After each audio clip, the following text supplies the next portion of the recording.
Imperial yeast is at it again with their Imperialis project, creating yet another unique proprietary strain through the hybridization of two other yeasts. In addition to its excellent attenuation and rapid reduction of diacetyl, I-10 Mangostini contributes robust, ripe tropical fruit, strawberry, and lychee notes to beer that complement modern hops. And as a Kveik hybrid, it can be fermented anywhere from 78 to 90 degrees Fahrenheit. That's 26 to 32 degrees Celsius without issue. Head over to imperialyeast.com to learn more about I-10 Mangostini and be sure to pick some up for your next batch of fruity IPA.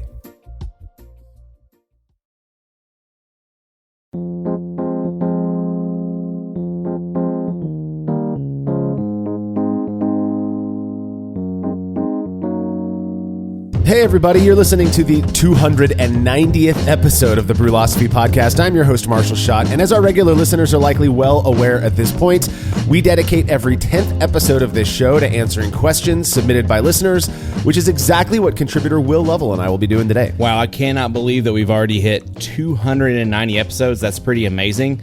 I can't wait to dive into these questions and chat about what you guys have on your minds.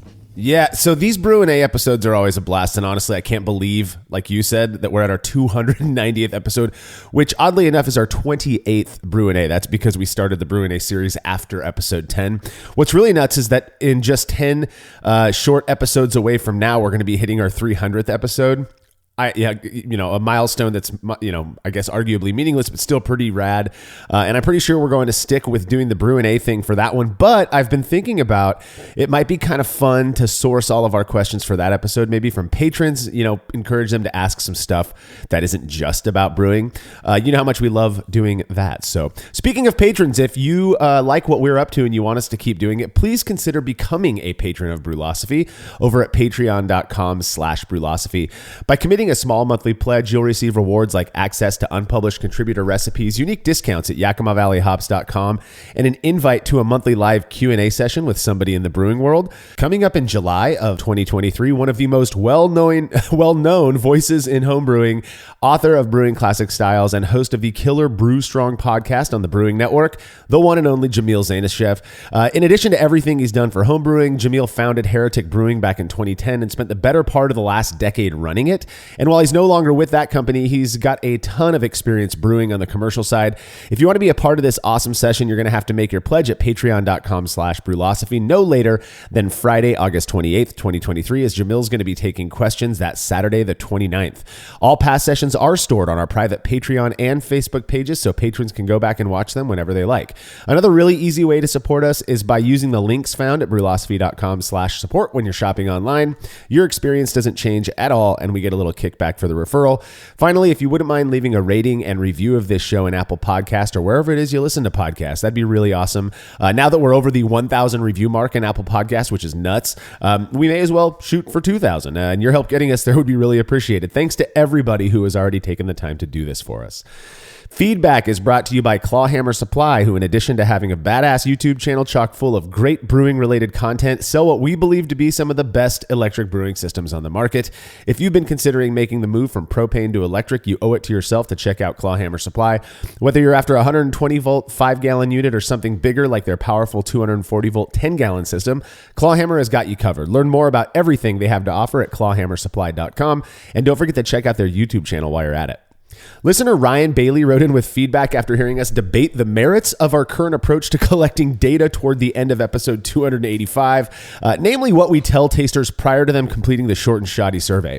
Ryan said, I'm in the camp of, quote, give them the information, and here's why. I was recently out to dinner with my wife and ordered a Belgian double from a new local brewery. The beer was delicious and paired well with my meal, but to my palate, it didn't really give me any Belgian characteristics at all. If I had to guess, I would have said it was a nice winter ale, a Doppelbock, or something like that, but certainly not a Belgian double. The point of the short and shoddy series doesn't seem to be whether you can just use the methods to make a decent beer in general, but whether you can use these methods to make a good representation of specific styles, in which case I think it helps for the participants to know what style is being attempted. Without the style guidelines as a reference, you could be aiming for a double IPA and land at something resembling a session pale ale or a light lager, and people could say, great beer, but you haven't really proven that you can make a good short and shoddy double IPA, just that you can make a short and shoddy shoddy beer. Anyway, I hope that makes sense and lends something to the conversation. So I don't know if you've heard this episode yet where we talked about this this whole topic of the short and shoddy survey or whatever, Will, but there are some people out there who think that keeping tasters blind to the style that we're brewing would be beneficial, and we've done that, but the findings just weren't very meaningful, hence the change to what we do now. And you know what that is. You've done the short and shoddy thing. You've got some of those surveys, Will. Even for the experiments, I don't really see the issue in sharing the specific style with tasters so long as we keep the variable under wraps, though truthfully, I think there's a decent argument to be made for sharing the variable with participants too. The only reasons we've refrained from doing this so far, for one, is that blindness is the industry standard for sensory analysis, but also when we've compared blind decided performance in the past, it didn't seem to make much of a difference. So what do you think, Will? I mean, we when we first started the short and shoddy survey, we had people try to guess what the style was just based on their evaluation, and nobody, I mean, very rarely were people able to do that. Yeah, there's some styles that have so much overlap, like Schwarzbier comes to mind. It has so many other styles that are so similar. Like, how do you even, get in the ballpark of guessing that specific style? And I don't know if anyone's actually lined up 6 or 7 different styles of beer and blindly tried to guess them, but it's really hard. And it says something too, like even the BJCP, when you're judging those beers, they don't just give you a lineup and say, guess what the styles are. Like, you're judging to that style guideline. So I think it's pretty fair and seems pretty consistent across like judging and things like that to give people the information up front and then let them establish kind of that baseline for what they're comparing it to. Yeah, and especially for the short and shoddy series, I mean, we want people to have a reference point, and that reference point for us is the style of beer. So, again, if I sent the message that we don't let people know what the style is, I apologize for that. We absolutely do, and then that's what we're asking our participants to evaluate this beer. Kind of that's the template for which they're evaluating the short and shoddy beer. So that is the way we do it. I appreciate the feedback, Ryan. If you have show feedback, you can send it to feedback@brulosophy.com or drop us a note on social media. When we're back from this break, answers to your questions.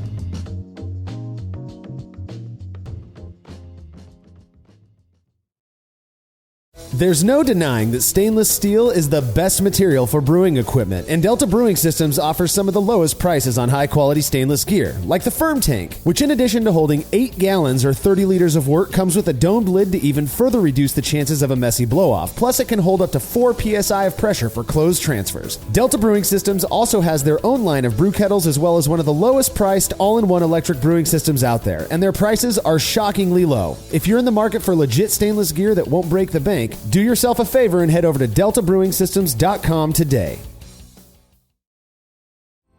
Chilling wort can be a chore, especially after a long brew day, but not with the Exchillerator Counterflow Chiller, which can chill a 5-gallon or 19-liter batch of wort in 5 minutes or less, leading to a strong cold break and clear wort in the fermenter. Brulosophy's Matt Del Fiacco uses the Exchillerator Max and absolutely loves it. In addition to improved chilling efficiency, every Exchillerator comes with a 5-year warranty that covers the entire chiller for manufacturer defects. If you're looking to up your chilling game and a CFC is right for you, head over to Exchillerator.com today. As every brewer knows, the best beer requires the best hops, which Yakima Valley Hops provides fresh from the source to brewers around the world, carrying everything from classics like Cascade to modern favorites like Galaxy and Mosaic, as well as other ingredients and gear. Yakima Valley Hops has it all. And don't forget to check out their new podcast, The Late Edition, where the YVH crew goes into depth on our favorite plant with industry experts. Head over to YakimaValleyHops.com now to see all they have to offer and subscribe to The Late Edition wherever it is you listen to podcasts.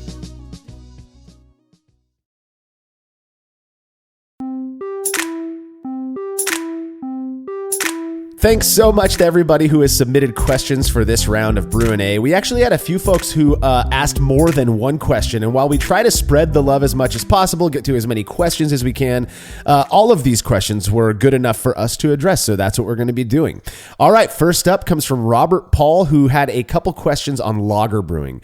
First, Robert asks, if I were to add gelatin or biofine to a lager to cut down on the time to drop clear versus doing a traditional 4 to 6 week lager period, would I be missing out on flavors? So I guess what I want to get down to is, what do we mean by missing out on flavor? So will a beer that's been lagered for 4 to 6 weeks potentially taste different than one that was used biofine or gelatin and turned around in like a shorter period of time? And the answer is, probably, because there's a lot of things that play in that like 4 to 6 week lagering period. In that conditioning time, there's like, oxidation can creep in, things like that may be in play, and they may give you characteristics you desire or don't desire. So probably they will probably taste different, but I mean, I guess just try it both ways. Try one with Biofine and fresh, and then try another one where you lager it 4 to 6 weeks, take good notes, see which one you like better, because, taste is subjective, and maybe you like one, the conditioned one, but I tend to like mine fresh, and tend to like to turn my beers around fast.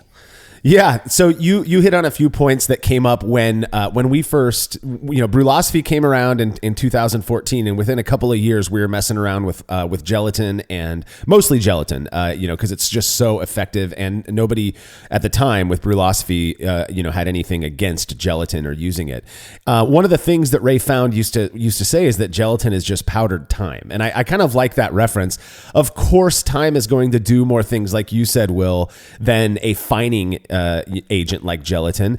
Over time, there's multiple things that can happen, and one of the I think humans, again, I kind of get a little heady.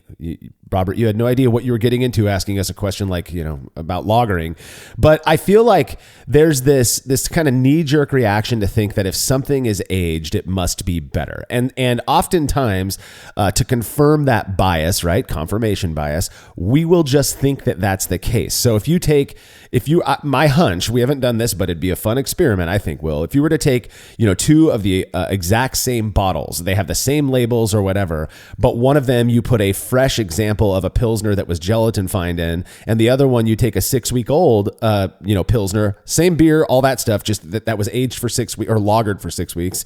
I have a feeling that, and you didn't tell people what the difference was. Yeah, I think you might actually taste a difference. I have a strong feeling that preferences is going to be split, just like it usually is. So really, that's a subjective question. Give it a shot. Are you missing out on flavors? That is a very general, kind of vague question. I would say absolutely not. In fact, my hunch is that you're going to pick up more freshness of flavor, more fresh malt character, more hop character from the unaged or unlagered version. And if it's clear the way that you want it and you like it more, don't let anybody tell you differently. So that is my 2 cents on the lagering, and using gelatin might be forcing you to miss out on flavors. Robert's second question, he goes, I heard a gentleman at a brewery tell me that he cold crashes his lager for 4 weeks on the yeast cake and says he gets great beer at the end. Would the yeast cake help enhance flavors, or would it be best to rack off into a keg once it's done fermenting? Will, this seems like a question. I mean, back when I started brewing, all of the talk was you got to get it off the yeast cake as soon as possible, as soon as primary fermentation is done, to avoid autolysis, which is an awful, awful off flavor. It's like burnt rubber flabbiness. It's gross.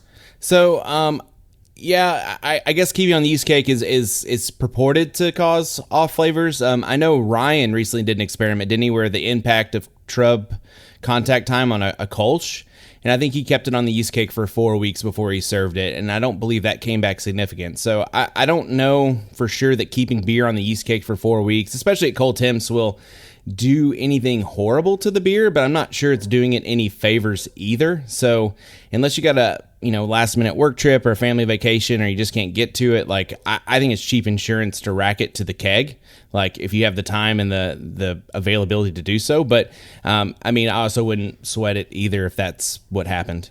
Yeah. Yeast are our friends. I mean, that's the thing. And there, I was talking with some, I'm going to use the term old timers, people who've been brewing far longer than I have, about, this where the whole primary and secondary fermentation thing came from, particularly on the homebrew scale. And the kind of overwhelming response is that, well, yeast back then sucked. And so, you were kind of running a risk of creating a beer with these nasty, autolyzed off flavors anyways, when you were brewing at home. You might as well try to reduce that risk, like you said, Will, by racking it off of the yeast cake and then doing whatever else you need to do to that beer to try to make it better. That is just not an issue these days. The yeast that we're using, even if you're harvesting your own yeast and throwing it in your fridge, our knowledge about how to do that properly and how to keep things as sanitary as possible, the yeast that we're using these days is incredibly, incredibly healthy, and highly viable. And so, leaving a beer on a yeast cake for upwards of 6 to 8 months, which I've done, it may actually have some beneficial stuff because that yeast will help to remetabolize certain, off flavors that might develop. And so you can you can reduce some of that potentially. But it really, I've not yet experienced a beer that I've left on the yeast cake, whether that's a sour beer, a big ol' imperial stout, something like that, or even just a standard, lagering on the in primary, which I've heard termed batch lagering. I've yet to have an issue that makes me think that the yeast is what caused it. So I'm actually with this gentleman, Robert, that you talked to at the brewery. When I make a standard cold fermented lager, which is very, very rare these days, I'm much more into the warm ferment lager thing these days. When I do that though, I'm fermenting down at 48 to 50 degrees Fahrenheit. That's about 10 C for maybe a week, and then I ramp it up to about 60 degrees Fahrenheit just for that diacetyl rest, and then I'll drop it down in the fermenter with the yeast and everything. I'll drop it down to about 32 to 34 degrees Fahrenheit, which is about 0 C, and I'll let it sit for 4 to 6 weeks just on the yeast cake, and I've won awards with beers made that way. So again, I feel like you got to try it for yourself. And even if you just think that there's one of them is worse than the other, then go with what you think is best. But I don't think, and I think you and I agree on this, Will, I don't think you're going to hurt the beer by leaving it on the yeast cake for 4 to 6 weeks. I think you could probably go for upwards of almost a year and still not hurt the beer. So, well, I mean, I've left stuff at fermentation temperatures for 8 weeks before, you know what I mean? So it's not, I don't think it's going to be the end of the world, especially cold. But there is a point where bad things could happen, but push the envelope. Let me know how far you make it. Yeah. Okay. Derek Bryan from Alabama. I'm trying to recreate the mouthfeel I get in certain IPAs like Lagunitas Little Something Something and Straight to Ale Brewery's Monkey Knot, which are somewhat thick and creamy. I've tried some clone recipes for Little Something Something, and it always comes out a little thin in the mouthfeel department. My water is fairly soft, so I usually amp up the gypsum for the hop accents. The recipes call for a fair amount of wheat, but I still can't thicken the beer up. Any advice would be appreciated. Okay, so I love Little Something Something. When the first time I had that beer, I was blown away with just how incredibly hoppy it is. And when I went and did some research on how that beer is brewed, I did discover, I actually think it's a 1/3 ratio of like wheat malt, flaked wheat, and then torrefied wheat, which looks like sugar smacks, right? And that is said to contribute, as a lot of people believe, something in the way of body. You're going to have a little bit thicker of a beer, at least the perceived thickness of that beer, as well as like foam retention and stuff like that. I've had a lot of Little Something Something, and I don't perceive it as being creamy or thick. So that might be a personal thing. But if that's what you're after, if you're trying to get kind of that mix of the hazy IPA mouthfeel, but with that West Coast IPA, everything else, one thing you might want to consider is backing off a little bit on the gypsum. One thing I've found about higher sulfate water is that it does lend that crispness to beer. It's why a lot of us prefer, a 2-to-1 sulfate to chloride ratio in things like German Pilsner, because you want that crispness, and it kind of, in my opinion, in my experience at least, it contributes that nice, thin, crispy kind of a characteristic to beer. Pull that, you're still going to get hop character if you don't have high sulfate in your water. A lot of people kind of think that because we recommend, or I say we, I think, on a kind of a global scale, people recommend higher sulfate, using gypsum for hoppy beers. You'll still get massive amount of hop character if you're in a high chloride beer. Just ask hazy IPA brewers. The idea is how you're going to accentuate that. And so by using a higher sulfate, you are going to accentuate that kind of crisper hopness, that bitterness that's not going to bite your tongue, but still be, pretty assertive, which I think associate with hop character. And so it allows us to experience the hop fruitiness and whatnot differently. Back off on that gypsum a little bit, Mike. If you're doing everything else, like little something is brewed, using all of that wheat malt, doing all of that, then I think your best bet right now, at least first experiment, would be to back off on the gypsum, maybe use a little bit more chloride, see where you go from there. So I have to admit that I actually had not really, if I've tried a Little Something Something, I didn't remember. So I actually went out and for research this week bought a sixer of it, and it does have what I would call, maybe, I don't know about thick, but kind of a silky mouthfeel in my opinion, okay. Like almost slick maybe. And I don't mean that in a negative way, but like almost kind of slick. And so I would associate that, like you said, with the wheat malts, and I know. Torrefied wheat specifically, it's like a pre-gelatinized, unmalted wheat, so it's really supposed to be into that like head and body kind of game. So I might look at that part of the grain bill that I think some recipes are like 50% wheat across malted wheat, torrefied wheat, and whatever else. And so like maybe play with that different, like maybe more torrefied, maybe more flaked, maybe, just kind of play with those ratios and see what's there. And also the other half is, pale malt, and not all pale malts are created equal. So maybe if you get something with a higher protein content, that might affect the body of your beer, might give you something that you're after. And then, like Marshall said, water. And even if you don't, because it says soft and you're adding gypsum, I mean, even if you added just, a 2-to-1 sulfate to chloride ratio, something like that, maybe that would get you closer to where you want to be with the body of your beer. Well, I would almost suggest going like 1 to 2 sulfate to chloride, right? What I'm saying is if you bump up that chloride a little bit, my experience in a high chloride beer, and it's part of the reason I'm not the biggest fan. I like hazy IPA, everybody. I'm not a hater, but I don't love it as much as I do crisper versions of IPA. And one of those reasons is that when if in those beers where higher chloride is used, I get this odd sensation on my palate, and it almost, it's like a warming effect, but not like an alcohol warming effect. It's like I just swallowed like freshly baked bread, that kind of warmth in my mouth. And I just prefer, higher gypsum. I like that crisper, not so thick, perception of beer. And so what I'm saying is like, maybe even go with a balanced, if you're already going out of balance, would be really good. Exactly. If try balancing out your water minerals, your sulfate to chloride, and see where that gets you. The last point I want to make on this one for Derek is that there are certain yeast strains, and this is something that I was in a very, very limited conversation with a professional brewer that stuck with me that I have no real clue about. So don't take my word on this as fact, but that there are certain yeast strains that do tend to produce different levels of glycerol, and that higher levels of glycerol from fermentation can kind of enhance that thickness on your palate and create the impression of viscosity. And so I think you're obviously not going to make this beer, it sounds like, with a Saison strain. So that, that's out of the question. But I think things like, the Fuller strain, which is A09 Pub from Imperial Yeast, WLP 002 from White Labs, and I think 1968 from Y Yeast. That strain, I believe, is known for having that quality of producing a little bit more glycerol. And it's one of the reasons I love using it in my IPA, an American IPA, is that it ferments really well. It doesn't dry out too much, and it does leave a little bit in the way for body. So next question comes from Mike Makarowski from Nova Scotia, Canada.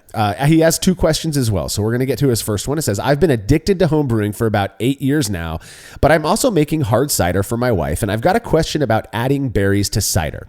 I understand that fermentation will kick off again after adding a new source of sugar, like berries.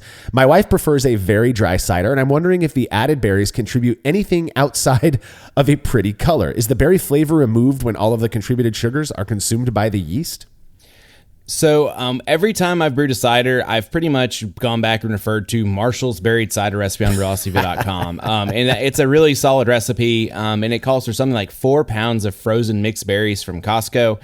I can speak from experience. You can use your local grocery store's brand. I use HEB brand because it's easier for me to get. But it does have a beautiful color. And the one thing that Marshall does that I dial back on a little bit is the back sweetening, because he does back sweeten with apple juice. But regardless of whether you back sweeten with apple juice or not, that berry flavor does come through, and it is kind of a very nice thing. And so it does produce something other than color. And since you want to make it drier, you can always just dry that sucker out, keg it, and then back sweeten it in the keg if you feel like you need to add a little sweetness on the back end. Yes, the berry flavor absolutely comes through. So the answer to your question, Mike, is no. It will not be removed through the re-fermentation of those berries. You will get massive amounts of berry flavor with 3 to 4 pounds of mixed berry, frozen mixed berry mix. I wouldn't be adding it if it was just for the color. That's just not how I roll. So absolutely. I do know some people who have a different approach to making their berry hard cider or fruited hard cider, where they'll ferment the cider out and then they'll knock the yeast out using chemical, sorbate and sulfate or sulfites, and then they'll add the berries in, let that sit for a while, and then they cold crash and knock those berries out. But what they're doing is really relying on the berries also for the back sweetening. So that's one option that you can do. But if your wife is into the really dry cider stuff, toss those berries in, let it re-ferment. You can get away with mixing your fruit with your apple juice right up front. Even you don't have to wait. I only did that because I didn't have the berries yet. Wrote the article, and now everybody thinks that's the way it has to to be done. So, I've done it both ways and it works fine. It does take an extra week if you add the berries a week in. So, Yeah, well, and the other thing that people got to keep in mind is apple juice in general doesn't ferment nearly as fast in my experience as wort. These brewers' yeast were designed, they're kind of selected to ferment wort, maltose and such, as opposed to fructose. And so it takes a little bit of time. You might want to use a little bit of yeast nutrient, prior to pitching your yeast. That's worked really well for me. Mike's second question, he says, I heard on a recent episode that you like to answer non-home brewing questions. Oh, we do, Mike. He says, so I couldn't let that go without asking one. Do you have any rituals included in your brew day? For myself, I always have music on and go to my band every time. And my go-to band every time is the Tragically Hip, who's very popular here in Canada, but didn't quite crack the south of the border market as much. There's something distinctly Canadian about brewing in minus 20 degrees Celsius, that is negative 4 degrees Fahrenheit, while having the Hip playing in the background. Ooh, my brew day is a little different, especially now that it's summertime down here in Texas. And so I go out to my garage, and the first tradition of my brew day is to crank down the little portable AC unit I have out there to cool off everything. So that's step one of my tradition. And then keeping yourself alive actually is what you're doing. Exactly. And once you get 2 units boiling in there, that little portable AC unit is just crying. So it gets a little rough. And then after that, it kind of depends on my mood. I have a smart speaker in my garage. I've got a TV, and so just the other day I was brewing a Rauch beer, and for whatever reason, Tex Ritter's smoke, that cigarette popped into my head, and that went down a rabbit hole of whatever music station that created for me with Tex Ritter tunes and Bob Wills, and that was kind of fun. But I also like to watch sports, so I'll if there's a soccer game on or a football game or something like that, I'll turn that on. Just whatever I'm in the mood for. That's kind of where I go. Yeah, I racked my mind for a ritual, that I do that I've been doing when I brew, and I just don't have one. Sometimes I'll put music on. Sometimes I just like brewing in the quiet, and usually, I would say like 99% of the time, I'm going out, starting something, making sure to take all the photos, because everything we brew nowadays is for Brewlosophy. Making sure I'm taking all the photos, but I'm like going inside, making breakfast for the family, having a conversation with my wife, with my kids, stuff like that. It's kind of just this in-between thing for me when I brew. What I do ritualistically is I clean and sanitize everything. So I guess that would be it. And that's worked out in my favor. But other than that, yeah, I'll listen to music, but it's usually just quiet in the background. And that does change. Lately I've been listening to a lot of the Smiths. My oldest daughter's into that. So, but yeah, no real rituals for me. So. All right. Well, the next question comes from Lyle, who says, I'm curious about doing a yeast starter directly in a sanitized carboy or bucket with an airlock. I don't have anything to do starters, and so I'm assuming he means like Erlenmeyer flask and stir plates there. And frankly, don't want to buy anything or add unnecessary steps. So I was thinking, why not just make the starter in the same carboy I'm going to ferment the beer in? Sanitize everything per usual, prep the DME and all that, then add it to the carboy. Once the wort is properly chilled, dump it straight onto the yeast starter. Other than a large amount of headspace, I see no issues with this. What are your thoughts on this method? Do it, Lyle. It works perfectly fine. There's no need for you to go buy an Erlenmeyer flask. In fact, I have a local buddy who is a commercial brewer here in town in Fresno, and that's exactly when he was getting started on the nanoscale. That was exactly how he propagated all of his yeast, and he even had a stir plate that worked with some of his old glass carboys, and he would just make half gallon or 1 gallon starters, and then they're rip roaring ready to go, and then you just pitch your wort right onto the yeast cake. It works perfectly fine. There is all of these mystical beliefs about headspace and yada yada. You're totally fine. Those yeast, when they're in the propagation phase and you're building up a starter, want as much oxygen as they can get. So don't worry about headspace. That is an absolutely wonderful idea if that's what works for you, and you don't need to waste your money on an Erlenmeyer flask. Those are my points. What do you think, Will? I think the headspace actually favors you here because, again, you want oxygen because you want it to be in that aerobic respiratory phase. And so the oxygen that's in that headspace is actually really going to help you out. And I wouldn't do this method without an airlock or something on top just because there is so much space. But I think that headspace is going to help you, and I think it's going to be great. But I'd also say as an aside, don't let things like Erlenmeyer flasks and stir plates to be like a barrier to entry for doing it the other way either.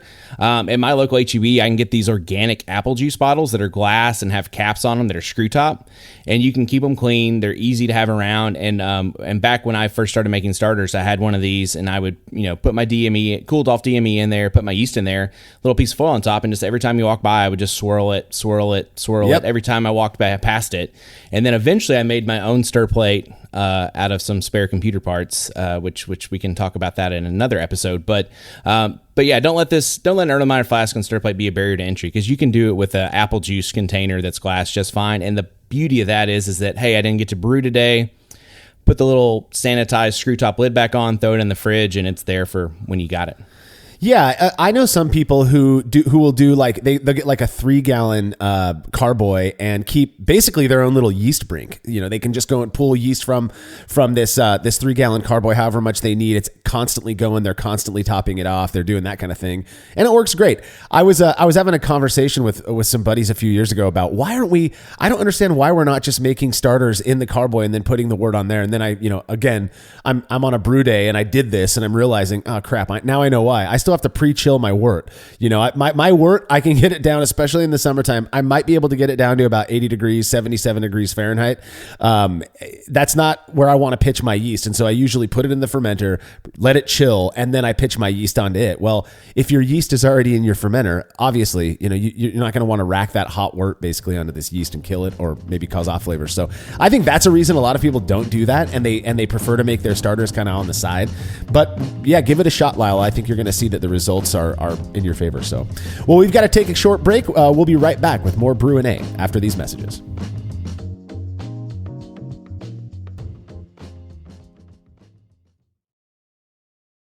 After a long brew day, the last thing I want to do is waste more time chilling wort. I've tried so many different options, and ultimately I settled on the super efficient immersion chillers made by Jaded Brewing. With the King Cobra and Hydra, I'm able to chill my entire batch of wort from boiling to just a few degrees above groundwater temperature in as little as 6 minutes. If an immersion chiller is right for your brewery, then do yourself a favor and check out all of the rad options Jaded Brewing has to offer at jadedbrewing.com, and be sure to let them know Brulosophy sent you. Family-owned Atlantic Brew Supply is the largest homebrew shop in the Southeast. No gimmicks, no multinational corporate overlords, and no BS. They offer exclusive malts, yeast, and more from local artisans, as well as award-winning recipe kits. They also sell professional brewing gear and cask equipment from sister companies ABS Commercial and Cask Supply. Most ingredients are available by the ounce, plus Atlantic Brew Supply has an on-site calculator to help you craft your best brew. Orders are processed same day, and 2-day shipping is guaranteed for East Coast customers. Get 15% off your first order using promo code BREWPOD, that's BRUPOD, at AtlanticBrewSupply.com.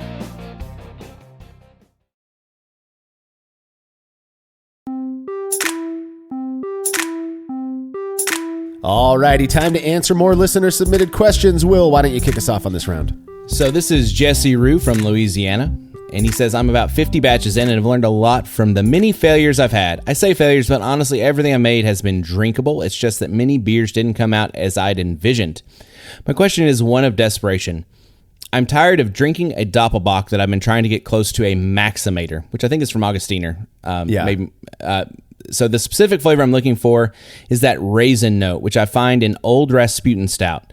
I've tried Special B and C120 malts, but did not achieve it. I've also tried different yeast, although I'm pretty much stuck with dry options because it's 100 degrees Fahrenheit or 38°C most of the year round where I live. At the last time I ordered liquid yeast, it was rotten by the time I got it. What tips do you have for getting that raisin flavor into beer? And I totally relate to that liquid yeast, dry yeast thing. It gets hot down here in the South. Oh, it gets hot here in Fresno as well in the summertime, boy. So I can definitely relate. But so I thought long and hard about this question from Jesse here, and the raisin thing in beer. The times that I've gotten that note, yes, I've used Special B so many times. I've used C120. I know exactly what you're talking about, Jesse, or at least I think I do.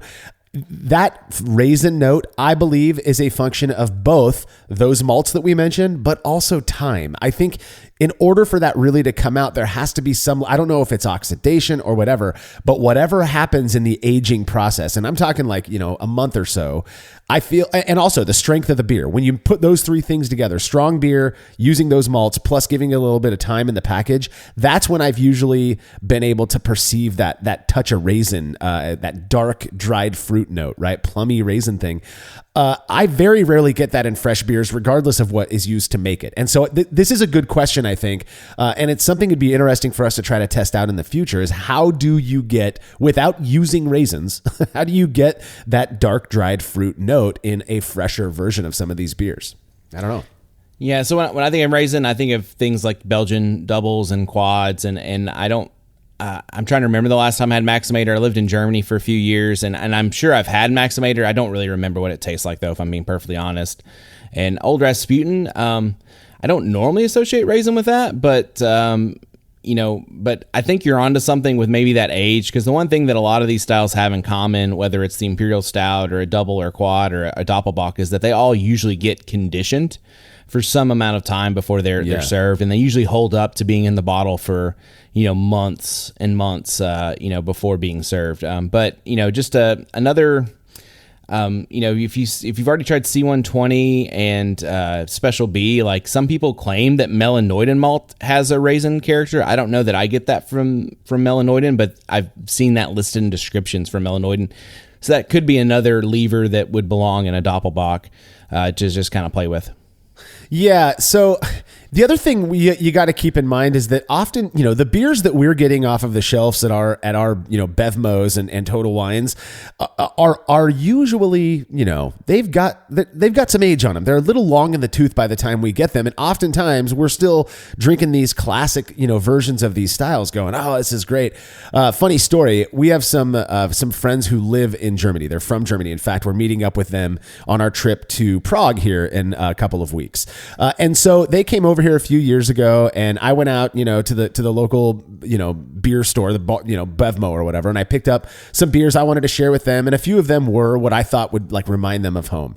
And sure enough, I get the beers back to my place. They're all cold. I pour them samples of it, and the mom was like, "What in the world? This does not taste the way that we have it back home. Something's wrong with this." And I was like, "No, this is great." I forget I think it was some version of an alt beer or something like that. And they're like, no. And so they got home and they sent me a bottle of basically all the same beers so I could try them side by side with what I knew these beers to be off the shelf here in California. I'm telling you, they taste massively different. And so I think that's a function of just the shipping process and storage. Oftentimes they're stored warm, because you can't have these bottles coming all the way from Europe refrigerated the entire time. That's going to be difficult for people to do. So I think that might be playing a role as well. And that's part of the reason I say that, bottle up some of these beers, Jesse, and set them in a normal closet. You don't want them 100 degrees or anything like that, but keep them in your house for another month or so and see then, chill it down, see if you get a little bit of that raisin character. I think you'll be surprised. All right. Next question comes from Mark Wojcik. He says, I'm a 20-year home brewer and recently discovered your podcast. It's among the best beer and brewing podcasts out there, and I'm really enjoying it. Thank you so much, Mark. That's really nice to hear. He says, as I've listened to and read some of your experiments, I've come up with a couple of questions I really can't find good answers to. Question 1, why do we all talk in terms of apparent attenuation instead of actual attenuation? The specific gravity of ethanol alcohol is well understood, 0.79. So the math to get actual attenuation is pretty straightforward, although a little more complicated than apparent attenuation. It's not rocket science. So I think most of our listeners know what attenuation is in general, but just to be safe, it's the percentage of extracts or sugars that yeast convert to CO2 and alcohol, and then a few other kind of minor things. And so just for an example, if you have a 1050 OG beer and you take it all the way measurement, your hydrometer is 1009 FG, then you have roughly 82% apparent attenuation.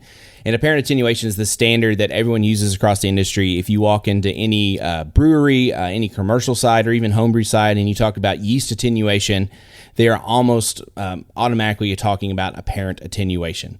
And so what real attenuation or actual attenuation, as he called it, is you're instead of using the apparent extract number, so that 1009 FG in my example earlier, that's what my hydrometer measured. And that hydrometer's off just a smidge because of the alcohol and beer and CO2 in the solution of the beer. And so you're showing less extract than the final beer actually contains. Yeah.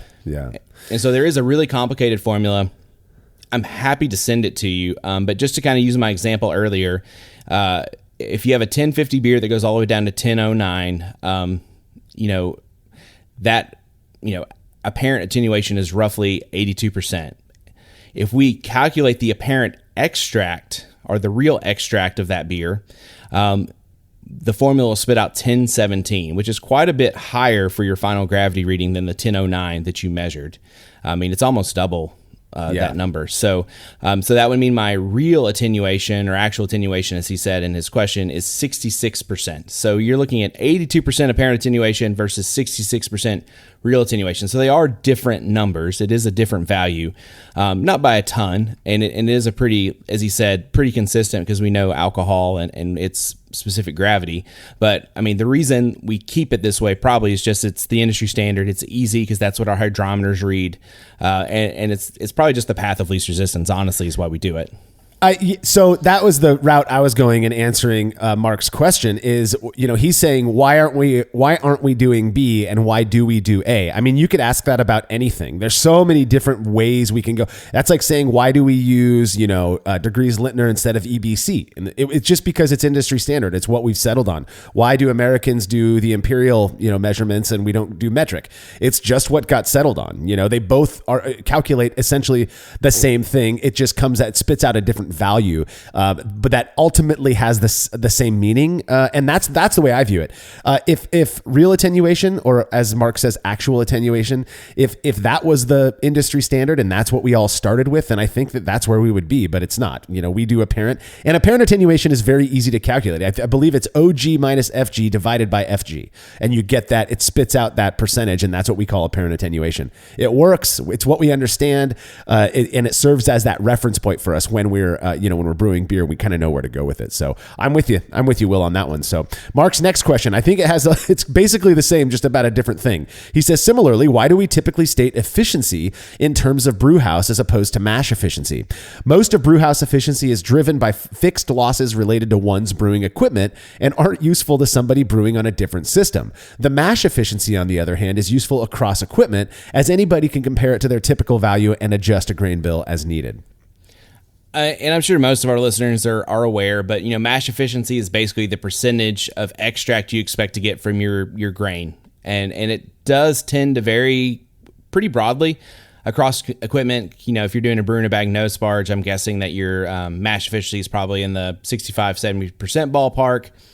If you're doing like a commercial fly sparge system, then you're probably getting upwards of 90% mash efficiency. And so, mash efficiency is, again, hyper focused on this one variable in the process, whereas brewhouse efficiency is kind of more holistic in that it takes into account not just the mash efficiency, but losses in the boil, transferring it into the, what you leave behind in the kettle when you transfer it into the fermenters, and it's, how much beer you wind up with in your keg at the end of the day. So brewhouse efficiency is actually a really important number on a commercial scale, because if that number drops, you're losing a lot of money. And on our scale, it's a little less important, but it does make sure that we get the expected amount of wort in the fermenter and the expected amount of beer in the keg.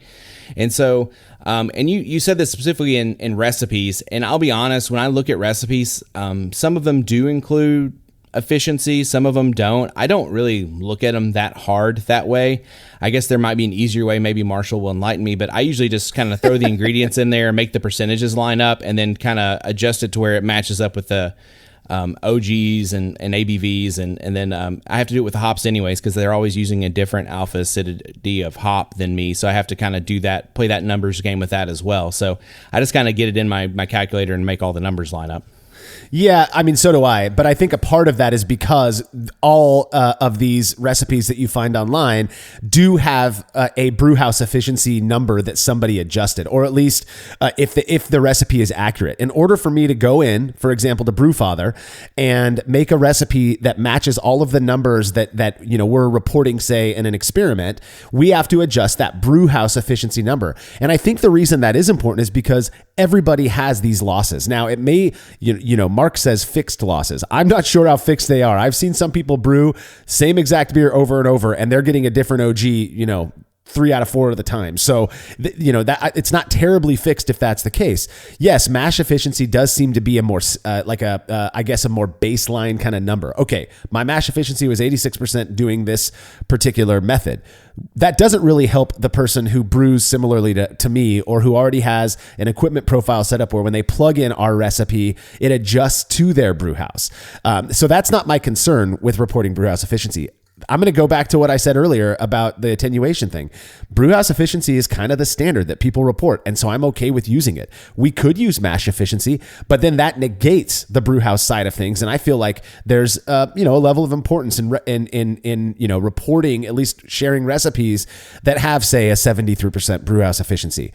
Now you can adjust your brewhouse efficiency. Oh, my losses on the hot side are a little bit different. My losses when racking from the fermenter into the keg are a little bit different. So when you plug that recipe in, it's going to account for what your brewhouse efficiency is, and then you can make minor tweaks to the recipe to make sure that you're getting the numbers that you want to hit. And so that's why I think it's reported that way. I'm not sure it really matters. I know when I'm talking to buddies, whether they work at commercial breweries or they're other home brewers, it just seems that we're talking about brewhouse efficiency most of the time, because mash efficiency is more of a specifically grain related thing. So. All right. Well, next question comes from Steven. And he said, I did my first keg fermentation. Problems! Exclamation, exclamation. I filled the keg with wort up to the weld, added 20 drops of anti-foam, and pitched the yeast, at which point I sealed the keg and installed a spunding valve set to 10 psi.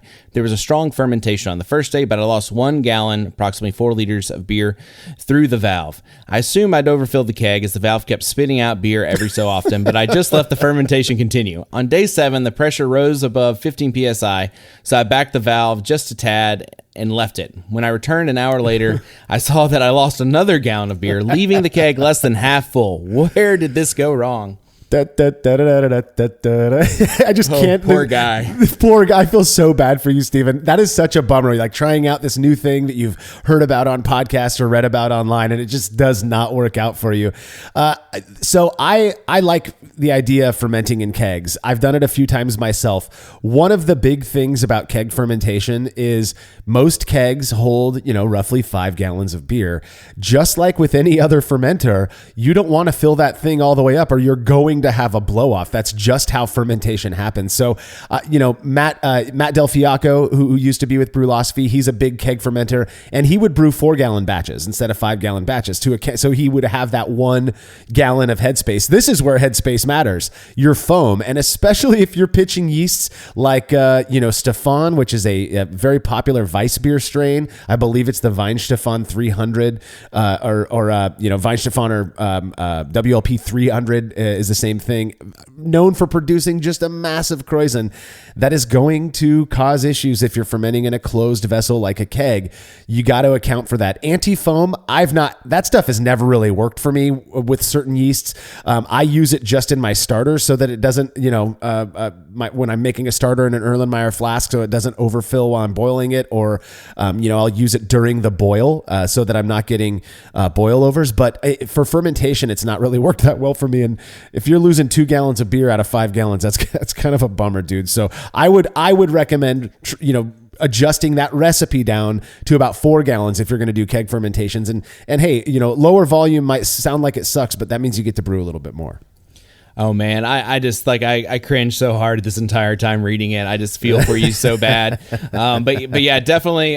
So in those kegs, that top weld is literally the 5-gallon mark typically. Yeah. And that means you had very little space in between where that little gas blow off, that gas tube is, and where your wort actually was. And so you were just gonna, when I think of high crossing beers like Imperial Triple Double, that stuff takes off and goes crazy. Like you want to use a blow off tube even with 2.5, gallons of headspace there. It's ridiculous.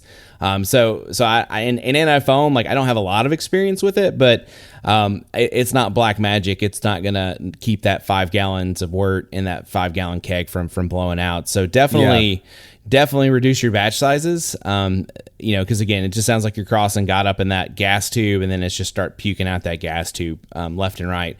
And then your second one, I've played a lot with pressure fermentation, and I have a couple of keg minners.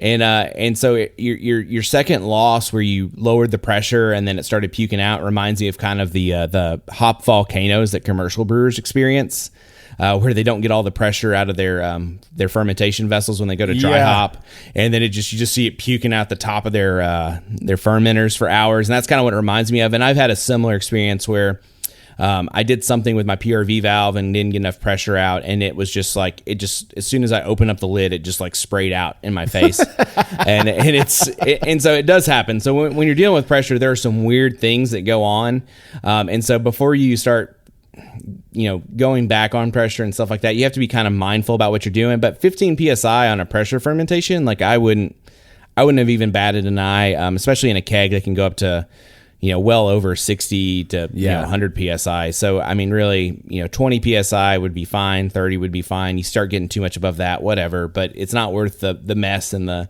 losses that you experience. So maybe look, if you want to do 5-gallon batches, I have the Kegminers. They hold up to 35 psi, and they're 7.5 gallon kind of kegs with it's got like a plate on top with a 4-inch tri-clamp fitting, and then it's got 2 posts just like a keg does. So maybe look at that, or like Marshall said, reduce your batch sizes down to probably 3.5, 4 gallons, and then maybe with the anti-foaming you can get away with it. Yeah, and I mean, there are manufacturers out there now. I know Clawhammer Supply, I believe, is making it like an 8-gallon keg fermenter. That it just looks like a corny keg, but it's bigger, and so you can do 5-gallon batches in it. The one thing I don't like about keg fermentation, fermenting in kegs, is that those posts are, they're a fairly simple technology. Don't get me wrong, but there's very little room in there for Kreuzen to escape, so it can easily clog. They're a pain in the ass to clean when you do have a blow off. So one thing that you might consider when you're making styles that are known for producing higher Kreuzen is to start with even just like some foil over the opening of the keg, let fermentation kick off, let that Kreuzen start to die down, and then apply your pressure. You're still going to have more than enough CO2 produced in that keg to get that pressure where you need it. Now, I know a lot of people have this belief. I don't quite understand it, but have this belief that if I ferment under pressure, I can go warmer without producing, too many esters or whatever. If that's what you're doing, then I really think you're just going to have to get either a bigger vessel or, lower volume of beer to avoid these issues. And Steven, I'm sorry you lost 2 gallons of your beer, buddy. That is such a huge bummer. I know how it goes. So, all right, final question. It's actually a comment and a question. Comes from Jake McQueen. He says, and I wanted to leave this in because I want Jake's voice to be heard here. He says, I love the show. I started listening in 2020 right as I was getting into brewing. You've helped me go from buying extract kits to brewing my own all-grain recipes and winning medals. So much of what I've learned has come from Brewlosophy. Pat your back, Will. This is a feel-good thing here. He says, I can't thank you enough. Well, I guess I could up my Patreon contribution level. That seems like an easy way to say thanks. If you'd like to read this on the show and quote me as saying, stop being an effing barnacle and just become a patron already, then you're welcome to. Hey, it's not like you said it. You were just quoting a listener. To comment on that, Jake, yes, we survive off of Patreon. There's no joke about that. We've got sponsors. We are very fortunate that a good chunk of our sponsors have been able to, withstand this crazy lull that we're in the brewing market right now, and the industry as a whole is really kind of suffering. And if you've read any of the latest stats, I know the Brewers Association just released their annual findings on where things stand in the world of craft, and it's not a pretty thing. And so for the people who have stayed invested and who really do appreciate what we're doing to help us out by giving, throwing $3 or $5, $10 a month at us every month, it really does. You don't realize how much that matters. We would not be able to keep doing this show and producing all of the content that we do if it weren't for our patrons. That's not me, blowing smoke. I promise you. So thank you, Jake, for I did see that you upped your Patreon contribution level. And for anybody out there who's been on the fence, if you're interested in helping us to continue doing what we're doing, be like Jake. Head over to Patreon and check out all the cool rewards you can get for that. All right, back to his question. That was our little side commercial that Jake set me up for. He says, anyway, I recently graduated from my Anvil Foundry 10.5 gallon system to a Clawhammer Supply 20 gallon system. First off, I think it's crazy that people are starting with Anvil 10.5 gallon systems nowadays. Back instead of the old stock pot, right? So he's got his Clawhammer 20-gallon system. He says, I'm really stoked to brew 10-gallon or 38-liter batches and plan on doing split batches where I use the same wort with different yeasts, dry hops, etc. I also want to do versions of a party guile to get a big beer and a smaller beer from the same mash. I'm curious about your experiences with 10-gallon or 38-liter batches and all of the different possibilities they afford. So that's my question. How do you make 2 different beers from the same mash? I love this question. Fun one to end on. So, to preface, I don't have a 10-gallon system. So these are just like the ideas that have been floating around in my head for a long time because I too have dreamed of having a 10-gallon system. And so, you've already mentioned kind of the easy ones, like doing split batches with different yeast and like seeing what like a Saison yeast does in this wort versus, maybe an English ale strain. But for some reason, this made me think of what, it was an experiment I think Jake Houlihan and later Matt Del Fiacco did where they did it with dark beers where basically they had one porter or something, I think is what Matt used, where you did all the grains inside of the mash. And then they had another one where they did just kind of like the base malts and then came back and did steeping grains like you're doing an extract batch. And so I don't know if you remember this article, Marshall, but to me, like that sounds like a really cool idea is to make one like Helles, 10 gallons of Helles basically, take off 5 gallons, set to the side. And so, go through your brew day, brew your Helles like normal. And then you can come back and start adding like, some kind of dark grains and then make the second batch into like a Schwartz beer or something by using steeping grains. And that would save you quite a bit of time by doing just one mash and then splitting that wort evenly in between and then coming back and just doing a second boil to get a darker beer. And so that's something that I kind of dreamed about on this one. Yeah, that is exactly the approach that I've used many times to produce 2 beers out of a single mash is I'll do something like, and this is just an example, make a Pilsner mash and then after the boil. So, when you think about extract with steeping grains, the typical approach is you mix your extract up, you steep those grains, and then you boil. You pull the grains out after a 20-minute steep or whatever, and then you boil that wort and you carry on. The way I look at it with this approach to get these 2 completely different beers out of the same mash, you're going to do what I refer to as a post-boil steep. And so, after the first boil is complete, you've got your Pilsner, your Helles wort, or whatever it might be, your Blondale wort. You have to have something to rack that wort off into that is at least somewhat heat resistant. So I think most HDPE buckets are safe. People will argue with me on that. But a lot of people are using stainless steel, these days for fermentation or for kegs. You can rack warm wort off into that. And if you have a CFC, if your chiller is counterflow, then you can just chill it right there, put it right in your fermenter and you're good. If you're like me and you're using still using an immersion chiller, I'll just rack it over to a different vessel, chill that wort with my immersion chiller. And then I still have hot wort in the kettle, which then I'll add in a bag all of my specialty and roasted grains to. You steep that for 15, 20 minutes. You can reboil for a minute if you want to. That doesn't matter. You can add more hops at that point, and really create something unique and then pitch different yeast after that. And you've got these 2 wildly different beers that came from the same mash, which I think is pretty cool. Obviously, like you said, Jake, you can have basically the same grain bill for the beer and still produce 2 wildly different beers as well. One of them you add, Mosaic and Citra to, the other one you add Satz and I don't know, Tettninger to or something, and then ferment, one cool with a lager yeast and the other one with Flagship. You're going to have 2 wildly different beers doing it that way as well. Another option, and I've done this too, is to mess around with adjuncts. And again, post-boil or even post-fermentation adjuncts. You can add things like fruit to half of one. You can add things like fruit peel. That's something I did a while back. I made an amber ale, was kind of bored with having 10 gallons of this amber ale on. So I went and got some like a bitter orange peel, and I added that to the keg and just kind of let it hang out in the keg, and it changed the way this beer, presented. So all kinds of options. Brewing larger batches is equally as easy and requires almost the same exact amount of time to brew a 5-gallon batch, and you get more beer out of it. So being able to keep the make these 2 unique beers, I think, is a really cool idea. We didn't talk about Party Guile. Have you ever done a Party Guile, Will? I actually have never done a Party Guile, but it sounds like a lot of fun. Yeah, I've done it a few times. It's very, very easy. I mean, all you're doing is collecting your first runnings using a mash, and then that gets boiled to make a big beer. And then you collect your second runnings, which is much, lower in OG. And then you create a smaller beer using that. It's awesome. That first beer, you want it to be pretty hefty, or not the first beer, I guess. It would be the first runnings.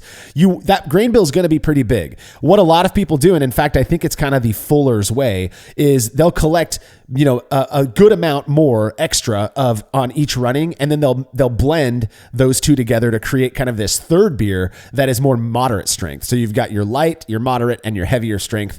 But there's all kinds of options with Party Gal.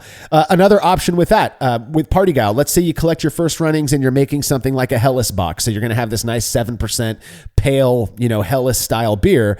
You can go and add your specialty grains now, the ones that don't require being mashed because they're already, crystallized or whatever it may be. Sprinkle that into your mash, re-add some hot water, let it sit for 5 or 10 minutes just to get the characteristics from those new grains, run that wort off, and you're good to go. So there's all kinds of options with these larger batches. The truth though is, Jake, you don't have to have a 10-gallon system to be able to do this. You can do this on any scale. It's just all you're doing is splitting your batch size. So if you're a 5-gallon, brewer, 19 liters, you can make 2.5 gallon batches using Party Gal or using these approaches that we just talked about. So, well, that is all the time that we've got for this episode, our 290th. I can't believe we're almost to 300. Thanks again to everybody who submitted questions. I know I had a good time answering them. How about you, Will? Oh, I think it was a blast. Thanks for submitting everything. And thanks to everyone who supports this show and supports Brulosophy. Yeah, if there's anything at all you'd like for us to address in a future Brü A episode, please send your questions to feedback@brulosophy.com, and just make sure to indicate that it's for Brü A in the subject line so we're sure to add it to the list.